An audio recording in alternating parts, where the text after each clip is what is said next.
오늘은 우리 민족의 대명절 추석입니다. 추석을 맞아 많은 사람들이 고향을 찾아갑니다. 이미 많은 분들이 코스모스가 피어있는 정든 고향에 내려가셨을 것입니다. 또 가족들이 북에 있는 이산 가족들은 고향이 그리워도 가지 못하고 추석에 임진각에서 북녘 땅을 바라보면서 눈물을 짓습니다. 성경에 보면 고향을 떠난 지 20년 만에 그리운 고향으로 돌아오는 한 남자의 이야기가 나옵니다. 한 중년 남자가 약봉나루에서 강 너머 고향 땅을 바라보며 깊은 생각에 잠겨 있습니다. 이제 이 요단강만 건너면 꿈에도 그리던 고향입니다. 하지만 그는 이 강을 선뜻 건널 수 없습니다. 손을 내밀면 잡힐 것 같은 고향 땅이 바로 앞에 있었지만 고향을 떠나기 전에 있었던 일이 그의 머릿속에 주마등처럼 스쳐갔습니다. 그에게는 쌍둥이 형이 하나 있었습니다. 형의 이름은 에서입니다. 태어날 때 그는 형의 발꿈치를 잡고 나왔습니다. 그래서 그의 이름은 야곱이 되었습니다. 야곱이라는 이름은 발꿈치를 잡았다 이런 뜻입니다. 발꿈치를 잡는다는 말은 빼앗다는 말의 은유적인 표현이기도 합니다. 그는 운명처럼 형의 발목을 잡는 인생을 살게 됩니다. 그들이 장성했을 때 에서는 익숙한 사냥꾼이므로 들사람이 되었고 야곱은 조용한 사람이었으므로 장막에 거주했습니다. 에서가 밖에 나가서 사냥을 할 때 야곱은 집안에서 요리를 하거나 뜨개질을 했습니다. 하루는 야곱이 부엌에서 팥죽을 끓이고 있었는데 에서가 들에서 사냥을 하고 돌아왔습니다. 에서가 몹시 배가 고파서 야곱에게 말합니다. 그 붉은 죽을 나에게 좀 다오. 내가 몹시 배가 고프구나. 그때 야곱이 말했습니다. 형의 장자의 명분을 오늘 내게 파시오. 고대 사회에서 장자의 명분은 엄청난 겁니다. 먼저 장자는 물질적으로 아버지의 유산을 다른 아들보다 2배로 상속받습니다. 뿐만 아니라 장자는 그 가문의 대표로 인정을 받고 하나님의 언약을 계승하는 영적인 축복도 받습니다.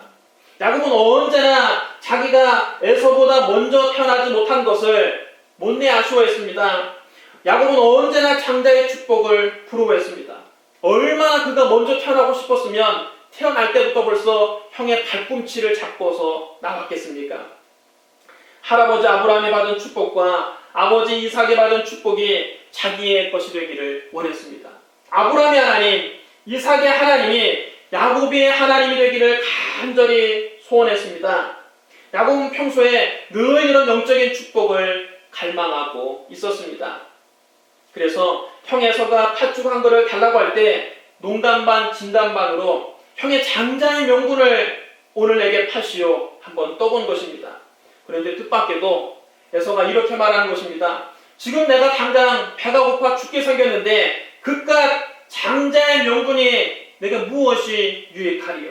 야곱은 이때가 기회다 싶어서 다짐을 받아두었습니다. 그렇다면 오늘 그 장자의 명분을 나에게 주겠다고 맹세하라. 에서는 아무렇지도 않게 맹세했습니다. 그제야 야곱이 팥죽을 떠서 떡과 함께 에서에게 주었습니다. 에서는 그것을 맛있게 먹고 난 다음에 그 자리에서 일어났습니다. 에서는 장자의 명분을 가볍게 여겼습니다. 세월이 더 흘러서 아버지는 늙어 눈이 어두워져 앞이 잘 보이지 않게 되었습니다. 어느 날 아버지가 맏아들 에서를 불렀습니다. 내 아들아, 제가 여기 있나이다. 나는 이제 늙어서 언제 죽을지 모르겠다. 너는 네 사냥기구인 활과 화살의 통을 가지고 들판에 나가서 사냥을 해서 내가 좋아하는 별미를 요리해다오. 내가 죽기 전에 네가 해주는 음식을 먹고 너에게 마음껏 복을 빌어주마. 아버지는 에서가 사냥한 고기를 좋아하므로 씩씩한 이 에서를 좋아했습니다. 그건 아버지는 에서가 사냥해온 그 고기로 맛있는 별미를 해먹는 것이 유일한 낙이었습니다. 이제 세상을 떠날 날이 가까운 곳을 직감한 아버지는 마지막으로 에서가 사냥한 고기로 만든 별미를 먹고 맏아들 에서를 축복하기 원했던 겁니다. 그런데 아버지가 에서에게 하는 이 말을 옆에서 어머니가 엿들었습니다. 어머니는 들로 사냥을 다니는 에서보다는 집에서 음식 만드는 것도 자기를 도와주고 뜨개질도 같이 하고 도란도란 함께 이야기를 나눌 수 있는 야곱을 더 사랑했습니다. 어머니는 큰아들 에서보다는 작은아들 야곱이 장자의 축복을 받기를 원했습니다. 왜냐하면 어머니는 에서와 야곱을 뱃속에 임신할 때 하나님께서 자신에게 하신 말씀을 마음에 담아두었기 때문입니다. 두 국민이 내 태중에 있구나. 두 민족이 내 복중에서부터 나뉘어야 되나. 이 족속이 저 족속보다 강하겠고 큰 자가 어린 자를 섬기리라. 어머니가 이 두 아들 쌍둥이를 잉태했을 때 하나님께서 이미 말씀하시기를 큰 자가 작은 자를 섬길 것이다 말씀하신 것을 지금까지 늘 마음속에 간직하고 있었던 것입니다. 뿐만 아니라 어머니는 에서가 팥죽 한 그릇으로 장자의 명분을 야곱에게 넘겼다는 사실도 이미 알고 있었습니다. 에서가 장자의 명분을 가볍게 여기고 망령되게 행동하는 것을 보고 어머니는 에서에게 크게 실망했습니다. 더군다나 에서는 이방신을 섬기고 음란하고 방탕한 해족 속의 딸들을 아내로 맞이해서 어머니의 마음을 더욱 근심시켰습니다. 어머니는 이방신을 섬기고 행실이 정숙하지 못한 이 두 며느리가 늘 못마땅했습니다. 그래서 에서가 사냥을 하러 들에 나간 사이에 어머니가 조용히 야곱을 불렀습니다. 네 아버지가 네 형 에서에게 하는 말을 내가 다 들었다. 네 아버지는 에서에게 말하기를 짐승을 잡아서 맛있는 별미를 만들어 다오. 내가 죽기 전에 네가 해준 음식을 먹고 너에게 복을 빌어주마 말씀하시더구나. 그런 내 아들아, 너는 내 말을 잘 듣고 이제부터 내 말대로 하여 너는 염소떼가 있는 곳으로 가서 아주 좋은 새끼 염소 2마리를 잡아오너라. 내가 그곳으로 네 아버지가 좋아하는 별미를 요리해 놓겠다. 그럼 너는 그 음식을 가져다가 아버지께 드려라. 그럼 아버지가 돌아가시 전에 너를 축복하실 게다. 야곱이 이 어머니의 계획을 듣고 깜짝 놀랐습니다. 아버지를 속이다가 오히려 저주를 받을까 두려웠습니다. 그래서 어머니에게 말했습니다. 내 형 에서는 털이 많은 사람이요, 나는 매끈매끈한 사람입니다. 아버지께서 틀림없이 나를 만지실 텐데 내가 아버지를 속인 것이 들통나면 복은 고사하고 저주를 받을 것입니다. 그러나 어머니의 결심은 당했습니다. 만약 네 아버지가 너를 저주하신다면 그 저주는 다 내가 받으마. 너는 그저 내가 시키는 대로만 해라. 가서 염소 2마리를 끌고 오너라. 야곱은 밖에 나가서 염소 2마리를 붙잡아 어머니에게 끌고 갔습니다. 어머니가 그것을 가지고 아버지가 좋아하는 별미를 만들었습니다. 남편 입맛이야 수십 년을 같이 살아온 부인이 제일 잘 알지 않습니까? 어머니는 아버지가 제일 좋아하는 요리를 만들었습니다. 그리고 나서 큰아들 에서의 가장 좋은 옷을 가지고 와서 작은아들 야곱에게 입혔습니다. 그리고 염소 새끼의 가죽을 그의 손과 목에 매끈매끈한 곳에 입히고 자기가 만든 별미와 떡을 야곱의 손에 주었습니다. 야곱이 그 어머니가 만들어준 음식을 가지고 아버지에게 들어갔습니다. 아버지, 그래, 내가 여기에 있노라. 내 아들아, 네가 누구냐? 야곱이 뜨끔합니다. 그래서 어머니가 시킨 대로 거짓말을 했습니다. 저는 아버지의 맏아들 에서입니다. 아버지께서 말씀하신 대로 맛있는 요리를 해가지고 왔습니다. 자, 일어나셔서 제가 사냥한 고기를 잡수시고 아버지 마음껏 제게 축복을 해 주십시오. 아버지가 뭔가 수상하거든요. 내 아들아, 네가 어떻게 이렇게 속기 잡을 수 있었느냐? 야곱이 얼른 거짓말을 꾸몄습니다. 아버지 하나님 여호와께서 나로 순조롭게 만나게 하셨습니다. 여러분, 거짓말은 거짓말을 낳습니다. 거짓말을 덮으려면 더 큰 거짓말을 해야 합니다. 야곱이 자기의 거짓말을 숨기기 위해서 이번에는 하나님까지 끌어들였습니다. 하나님이 언제 자기에게 순조롭게 사냥감을 만나게 하셨습니까? 한번 거짓말의 늪에 빠지면 거기에서 헤어나오기 어려운 것입니다. 거짓말은 자기가 들어갈 함정을 스스로 파는 것과 같습니다. 뭔가 석연치 않게 여긴 아버지가 야곱에게 말했습니다. 내 아들아, 이리 가까이 오너라. 네가 과연 내 아들 에서인지 아닌지 내가 너를 만져봐야 되겠다. 야곱이 간담이 서늘했습니다. 야곱이 두려워 떨면서 아버지에게 가까이 가니 아버지가 야곱을 만져보았습니다. 목덜미도 만져보고 팔도 만져보았습니다. 그러고 나서는 고개를 갸우뚱하면서 말합니다. 음성은 야곱의 음성이나 손은 에서의 손이로다. 아버지가 마지막으로 물었습니다. 네가 참 내 아들 에서냐? 야곱은 세 번째로 거짓말할 수밖에 없었습니다. 네, 그러하니이다. 아버지는 야곱의 대답을 듣고 말했습니다. 음식을 내게로 가지고 오너라. 내 아들이 사냥한 고기를 먹고 내 마음껏 너에게 축복하리라. 야곱이 음식을 드리자 아버지는 그것을 맛있게 잡수셨습니다. 야곱이 포도주를 드리자 그것도 마셨습니다. 그런 다음 아버지가 야곱에게 말합니다. 내 아들아, 가까이 와서 내게 입 맞추라. 야곱이 아버지에게 가까이 가서 입을 맞추었습니다. 아버지가 그 옷에 향취를 맡고 야곱에게 축복했습니다. 내 아들의 향취는 여호와께서 복주신 밭의 향취로다. 하나님은 하늘의 이슬과 땅의 기름짐이며 풍성한 곡식과 포도주를 내게 주시기를 원하노라. 만민이 너를 숨기고 열국이 내게 굴복하리니 네가 형제들의 주가 되고 네 어머니의 아들들이 내게 굴복하며 너를 저주하는 자는 저주를 받고 너를 축복하는 자는 복을 받기를 원하노라. 아버지는 하나님께서 하늘의 복과 땅의 복을 모두 야곱에게 주시도록 기도했습니다. 영적인 복과 물질적인 복이 야곱에게 돌아가기를 기원했습니다. 아버지는 야곱에게 형제들을 다스릴 통치권과 축복권도 주었습니다. 야곱이 아버지에게 축복을 받고 나가자 때마침 에서가 사냥을 마치고 돌아왔습니다. 에서는 뒤늦게 맛있는 별미를 만들어가지고 아버지에게 들어가 말했습니다. 아버지여, 일어나서 아들이 사냥한 고기를 잡수시고 마음껏 내게 축복하소서. 아버지가 에서의 말을 듣고 깜짝 놀라서 물었습니다. 너는 누구냐? 아무것도 모르는 에서는 태평하게 대답했습니다. 저는 아버지의 맏아들 에서입니다. 그 말을 듣고 아버지가 몸을 부들부들 떨며 말했습니다. 그러면 사냥한 고기를 내게 가져온 자는 누구냐? 네가 오기 전에 내가 다 먹고 그를 위하여 축복하였은즉 그가 반드시 복을 받을 것이니라.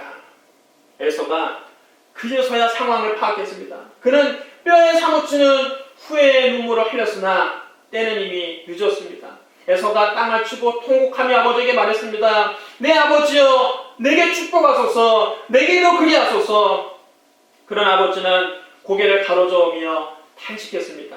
네 동생이 와서 나를 속였구나. 네 동생이 너의 복을 빼앗아갔구나. 축복을 빼앗긴 에서는 야곱을 원망합니다.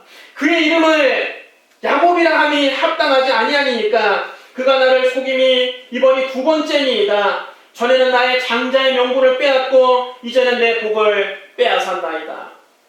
야곱이란 발꿈치를 잡았다, 빼앗다 이런 뜻이라고 했지요.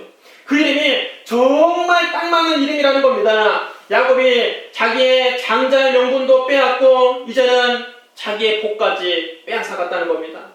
야곱이 두 번씩이나 자기의 앞길을 막고 자기 발목을 잡았다는 겁니다.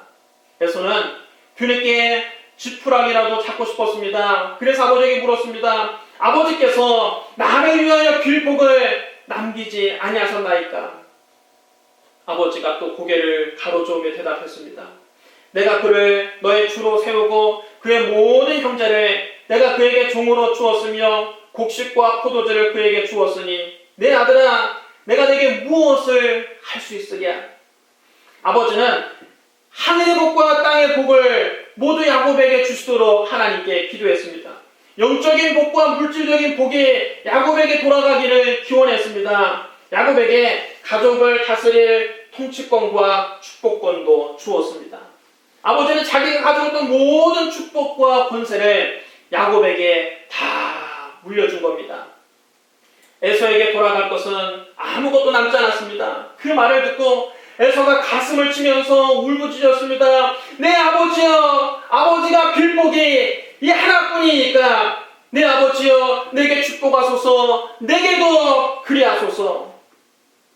에서의 통곡을 보면서 아버지가 마지못해 그에게 대답했습니다. 네 주소는 땅의 기름짐에서 멀고 내리는 하늘의 이슬에서 멀 것이며 너는 칼을 믿고 생활하겠고 네 아우를 섬길 것이며 네가 매임을 벗을 때에는 그 멍에를 내 목에서 떨쳐버리리라. 이것은 축복이 아니라 사실상 저주입니다. 네가 살 곳은 기름진 땅과는 거리가 멀 것이고 하늘에서 내린 이슬도 없는 곳이다. 너는 칼을 의지해서 살아갈 것이고 네 동생의 종이 될 것이다. 하지만 네가 애쓰고 애쓰면 동생에게서 자유로워질 수도 있을 것이다. 이런 뜻입니다. 이에 에서가 분노했습니다. 팥죽 한 그릇으로 자기를 속여서 자기의 장자의 명분을 빼앗고 눈이 어두운 아버지를 속여서 자기가 받아야 될 장자의 축복마저 가로챈 야곱을 도저히 용서할 수 없었습니다.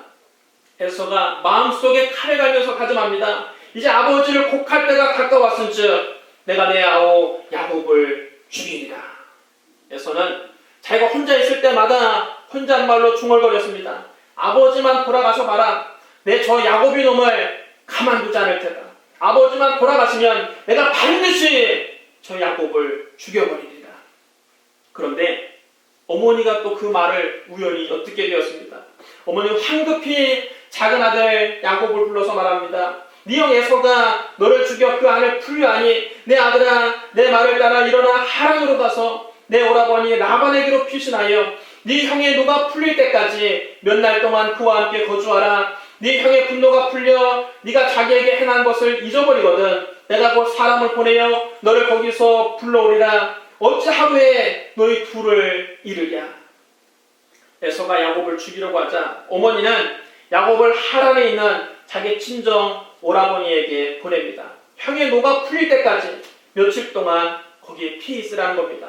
야곱은 너무 급해서 지팡이 하나 달랑 들고 야반도주했습니다. 며칠만 피해 있으려고 떠난 그 길이 20년 동안 고향으로 돌아오지 못할 길이 될 줄 야곱은 꿈에도 생각하지 못했습니다.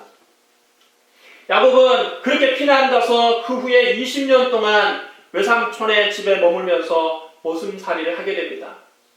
뛰는 놈 위에 나는 놈이 있다고 형과 아버지를 속였던 야곱은 자기보다 더 지독한 사기꾼 외삼촌을 만나게 됩니다.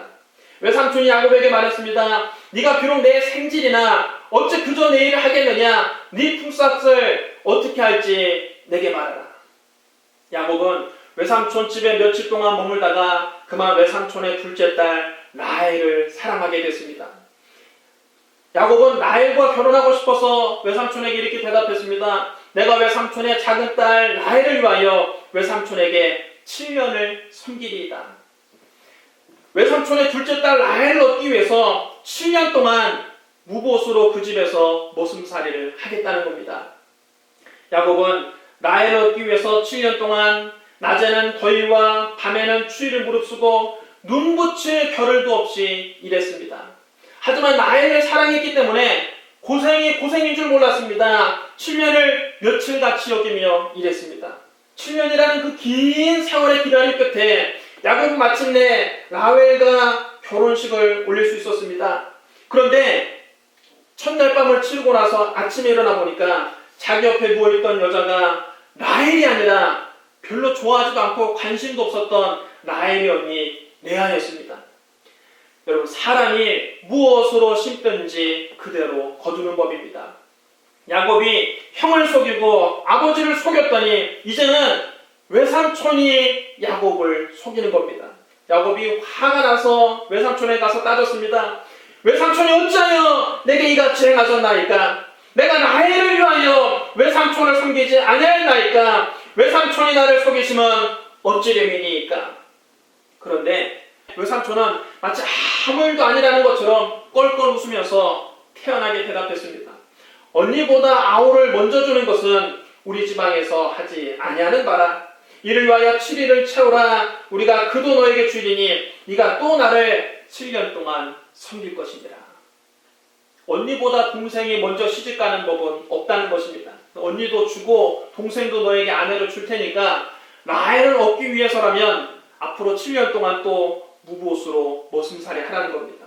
야곱은 할 수 없이 또 7년을 머슴살이 하게 됐습니다. 라헬을 아내로 얻기 위해서 야곱은 무려 14년 동안 외삼촌 집에서 무보수로 중노동을 해야 했습니다.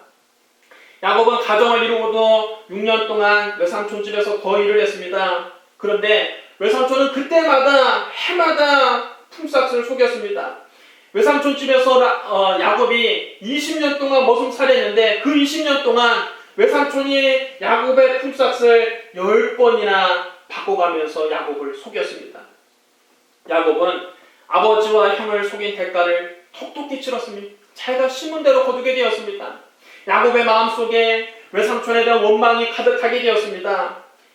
라헬이 요셉을 낳았을 때 야곱은 이제는 외삼촌을 떠나서 고향으로 돌아가야 되겠다고 결심했습니다. 그리고 고향으로 가기 전 외삼촌에게 마지막 승부수를 던집니다.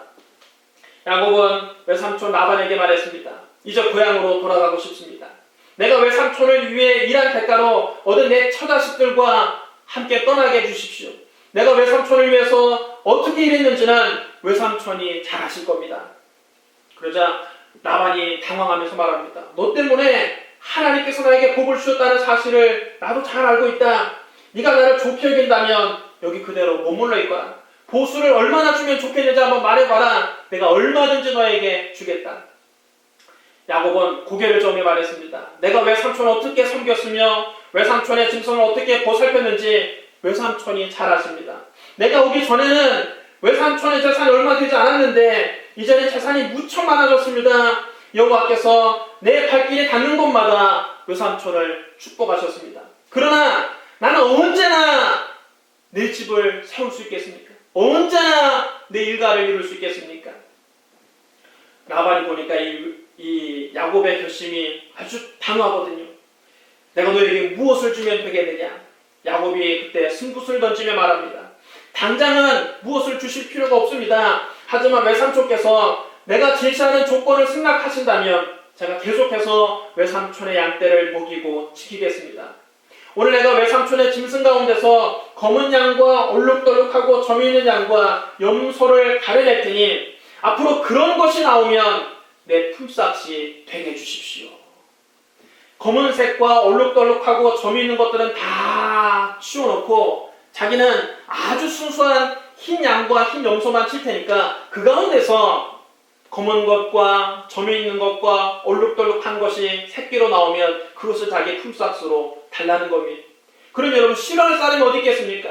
유전 법칙으로 볼 때 부모 어미 양을 새끼 양이 담는 게 당연한데 아주 순수한 흰 양들 가운데서 얼룩덜룩하고 점이 있고 검은색 양이 나오면 자기 품삯이 되게 달라니 라반이 흔쾌히 생각했으니 속으로 좀 모자란 놈이로구나 생각하며 좋아했습니다.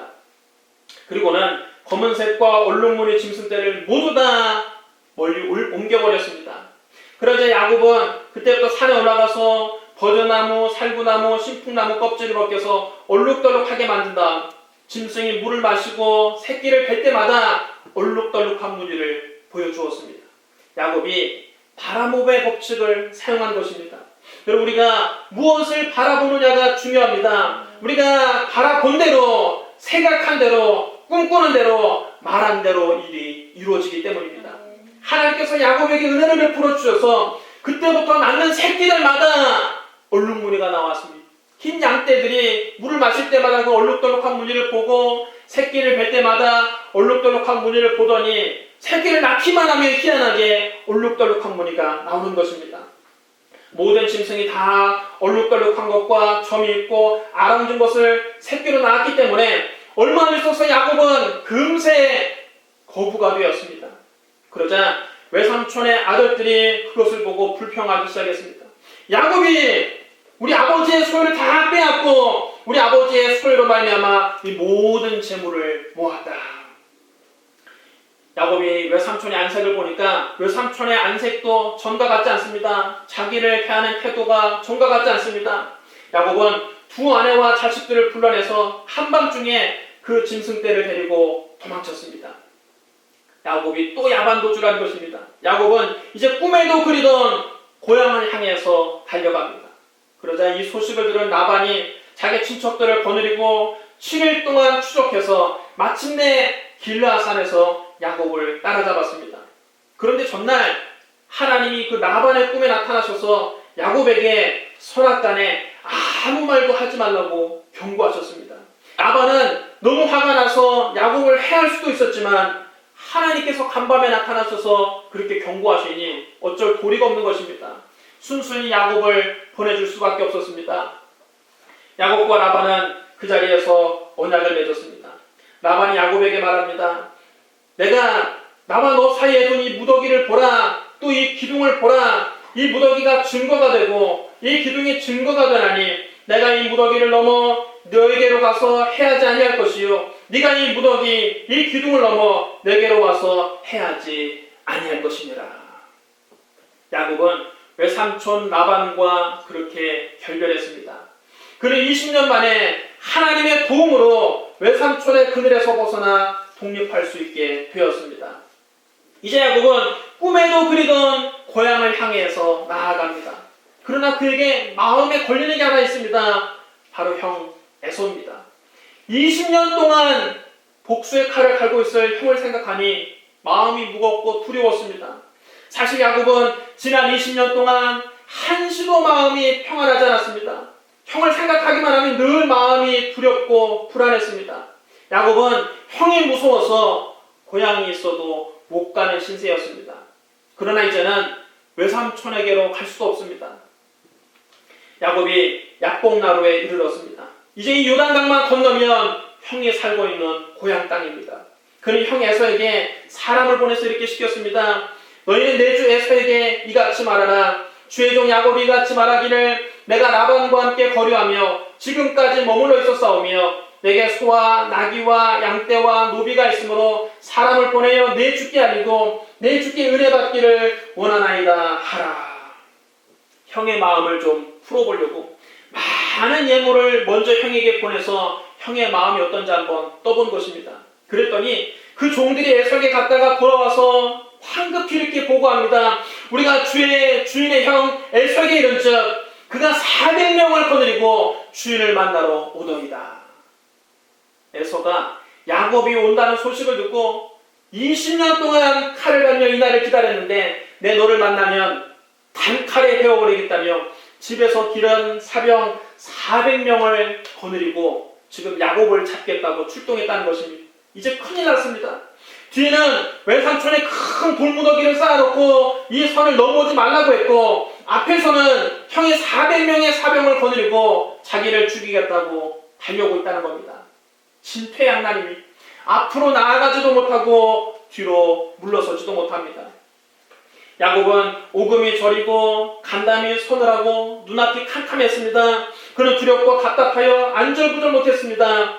자기 지혜와 능력으로는 도저히 문제를 해결할 수 없습니다. 그제야 그는 하나님을 찾았습니다. 그는 하나님께 무릎을 꿇고 간절히 기도했습니다. 내 조부 아브라함의 하나님, 내 아버지 이삭의 하나님 여호와여, 주께서 전에 내게 명하시기를 네 고향, 네 족속에로 돌아가라. 내가 내게 은혜를 베풀리라 하셨나이다. 나는 주께서 주의 종에게 베푸신 모든 은총과 모든 진실하심을 조금도 감당할 수 없사오나 내가 내 지팡이만 가지고 이 요단을 건넜더니 지금은 2때나 이루었나이다. 내가 주께 간구하오니 내 형의 손에서 엘손의 손에서 나를 건져내시옵소서. 내가 그를 두려워함은 그가 와서 나와 내 처자들을 칠까 겁이 나기 때문이니이다. 주께서 말씀하시기를 내가 반드시 내게 은혜를 베풀어 내 수로 바다에 셀 수 없는 모래와 같이 많게 하리라 하셨나이다. 야곱은 애간장이 타는 듯 했습니다. 그는 창자가 끊어질 것 같은 기도를 하나님께 드렸습니다. 사람이 막다른 골목에 처하면 기도하게 됩니다. 야곱은 이전에도 하나님을 믿고 사랑했지만 과거에는 이렇게까지 간절히 기도해 본 적이 없습니다. 그러나 이제는 하나님 외에는 도와줄 분이 없자 그는 간절히 기도하며 하나님께 매달렸습니다. 그리고 마지막 꾀를 사용했습니다. 이제는 정말 단 한 번밖에 없는 기회입니다. 그는 처자식과 소유물과 모든 종들을 먼저 그 약복강을 건너게 했습니다. 그리고 자기 혼자 강 이편에 남았습니다. 그는 강 이편에서 쪼그리고 앉아서 강 건너 상황이 어떻게 되는지 초조하게 지켜보았습니다. 형이 와서 기어이 자기의 짐승 짐승떼를 치고 처자들을 치면 그는 자기 혼자라도 달아나겠다는 것입니다. 뭐 처자식이야 또 결혼해서 낳으면 될 것 아니냐. 우선 내 목숨부터 한번 살고 보자. 그리고 끝까지는 이기적인 생각을 했습니다. 그러나 이 꾀가 통하지 않습니다. 야곱이 강 이편에 혼자 쪼그리고 앉아서 저 강 건너의 상황을 지켜보고 있었는데 갑자기 어떤 사람이 나타나서 야곱을 붙잡고 강제로 그 강을 건너게 합니다. 야곱이 죽어도 강을 건너갈 수 없다고 합니다. 그래서 서로 뒤엉켜서 그 강변에서 엎치락 뒤치락 씨름을 합니다. 야곱의 고집이 뭐 보통 고집이 아닙니다. 끝까지 못 가겠다고 합니다. 죽어도 강을 안 건너겠다고 합니다. 날이 새도록 승부가 나지 않았습니다. 그 사람이 밤새도록 야곱과 씨름하고도 야곱을 이길 수가 없자 손을 들어서 야곱의 허벅지 관절을 내리쳤습니다. 야곱의 허벅지 관절이 어긋났습니다. 야곱은 더는 싸우지 못하고 저기 나가 떨어졌습니다. 야곱이 씨름해서 진 것입니다. 야곱이 밤새도록 그 사람과 씨름하면서 직감했습니다. 이분은 보통 분이 아니구나. 그분은 바로 하나님이셨습니다. 그래서 그는 그분의 다리를 붙잡고 매달렸습니다. 당신에게 축복하지 않으면 가게 하지 아니하겠나이다. 네 이름이 무엇이냐? 야곱입니다.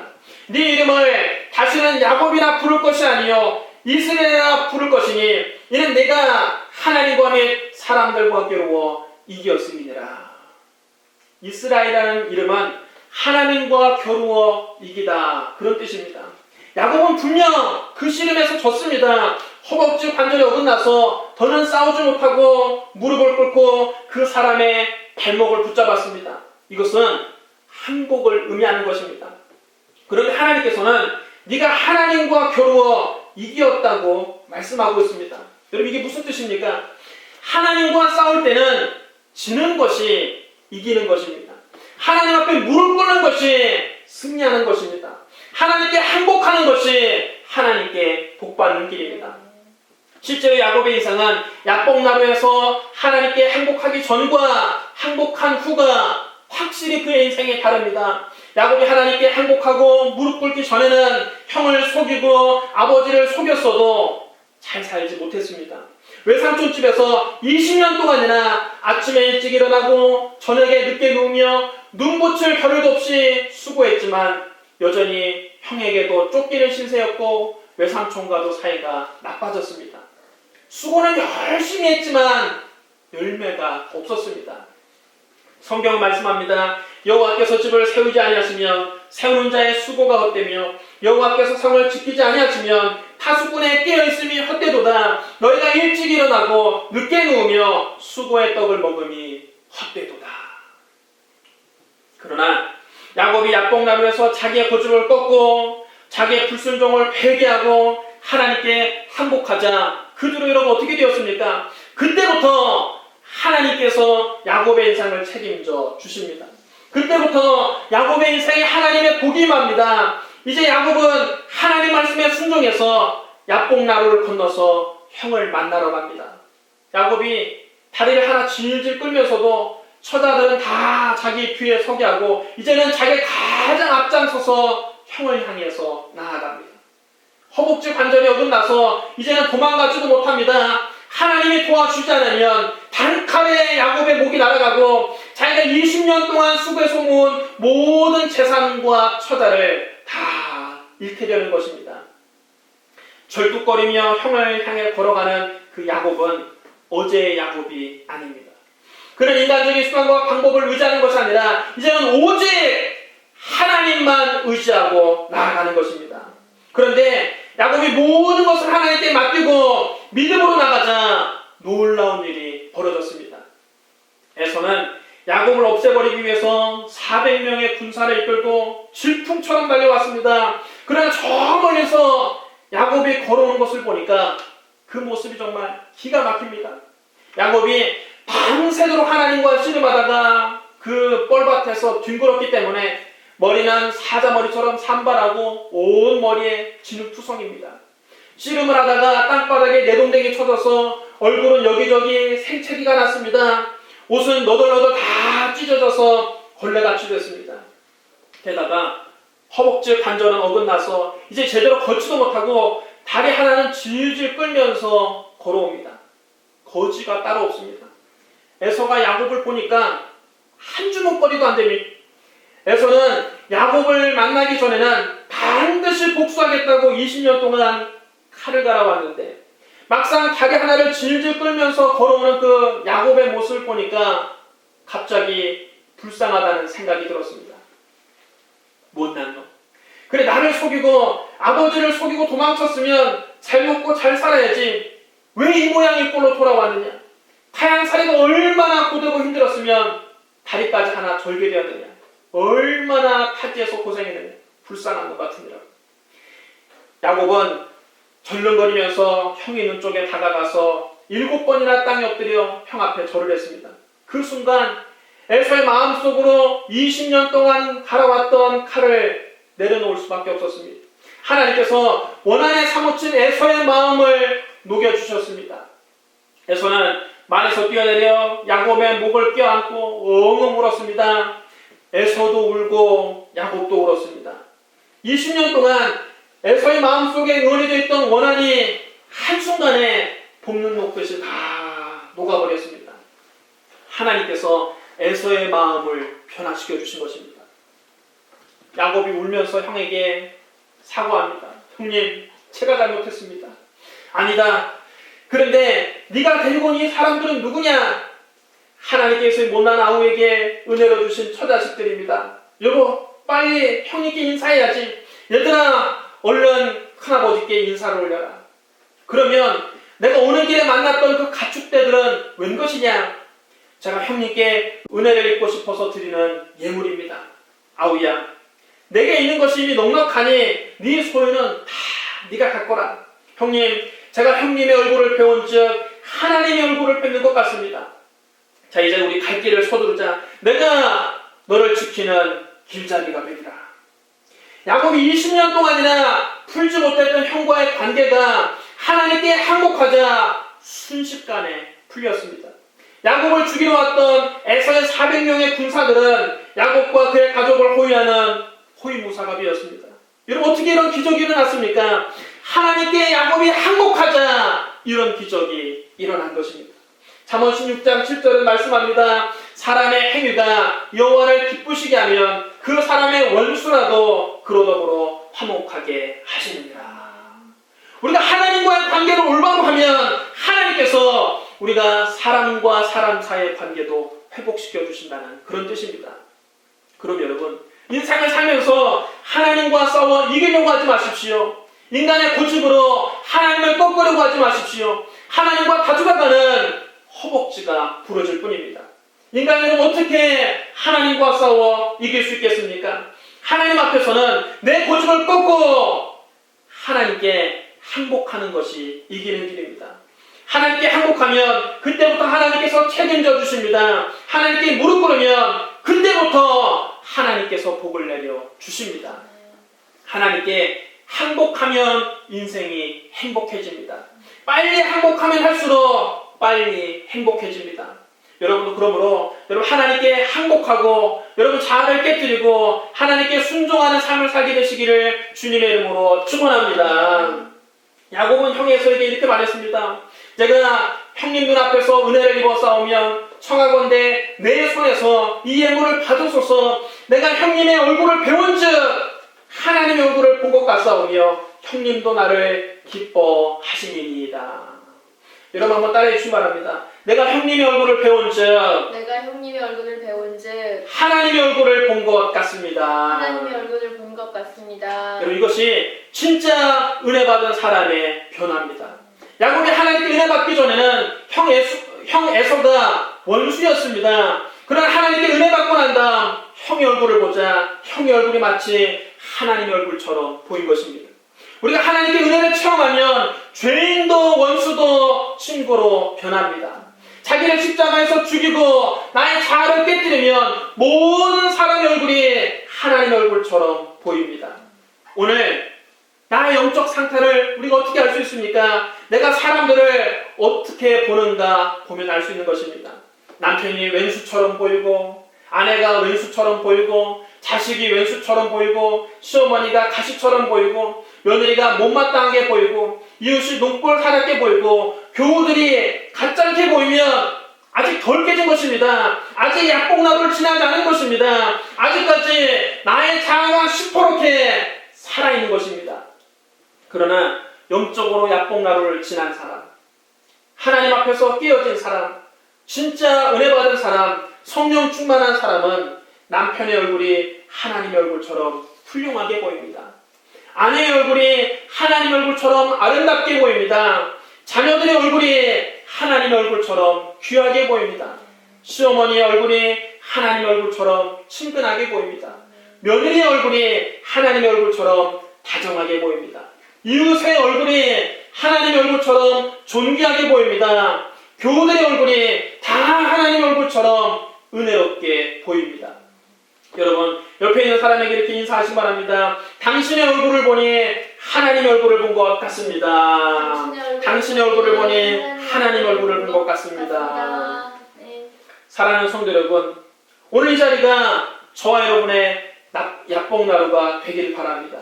이 자리에서 살아계신 하나님을 만나고 저와 여러분의 자아가 깨어지기를 바랍니다. 하나님 앞에서 우리의 고집이 꺾이기를 바랍니다. 하나님 앞에서 인간적인 습관과 방법을 다 내려놓기 바랍니다. 그리고 전적으로 하나님만 의지하는 사람이 되기 바랍니다. 하나님의 은혜로 사는 사람이 되기 바랍니다. 남을 나보다 낮게 여기는 사람이 되기를 바랍니다. 그리하여 하나님이 주시는 참된 행복을 누리며 살게 되시기를 주님의 이름으로 축원합니다. 우리 기도하겠습니다. 사랑과 은혜가 풍성하신 하나님 아버지, 우리가 인생을 살면서 야곱처럼 살아왔습니다. 나의 고집대로, 나의 수단과 방법대로 내게로 인생을 살려고 아등바등하며 살아왔습니다. 그러나 내게로 살 때마다 실패하고 넘어지고 거꾸러질 따름이었습니다. 하나님 아버지, 오늘 이 자리가 우리의 약봉나루가 되기를 원합니다. 오늘 이 자리에서 우리의 자아가 깨어지기를 바랍니다. 오늘 이 자리에서 우리의 고집이 꺾어지기를 바랍니다. 하나님 뜻대로 사는 새 사람으로 거듭나게 하여 주시옵소서. 하나님께 은혜를 입고 이제는 만나는 사람마다 하나님의 얼굴을 보는 것 같이 은혜로운 인생 살게 하여 주시옵소서. 예수님 이름으로 감사하며 기도드리옵나이다.